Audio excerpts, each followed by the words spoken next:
تو جنت ہاتھ باندھ کے پڑھنے والوں کے نام رجسٹری نہیں ہے، اور جنت ہاتھ چھوڑ کے پڑھنے والوں کے نام بھی رجسٹری نہیں ہے۔ یہ باندھنا اور چھوڑنا تو ارکان صلاۃ میں سے ہی نہیں ہے سرے سے۔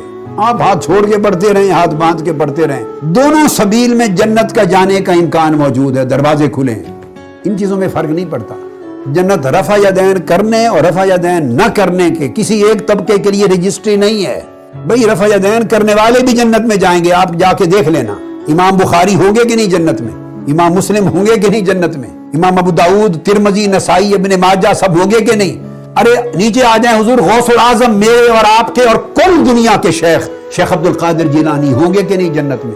یہ سب رفع یدین کرتے تھے۔ اب میں ان کا مرید ہوں، میں حنفی ہوں، میں رفع یدین نہیں کرتا۔ میں نے کتابوں میں سینکڑوں حدیث درج کی ہیں ترک رفع یدین پر، مگر اس کا مطلب یہ نہیں کہ رفع یدین کرنے والوں کو معاذ اللہ کوئی گمراہ سمجھے۔ استغفر اللہ العظیم۔ یہ حضور علیہ السلام کی سنت اور ادائیں ہیں ساری، جو محفوظ ہو گئی ہیں مختلف طریقوں سے۔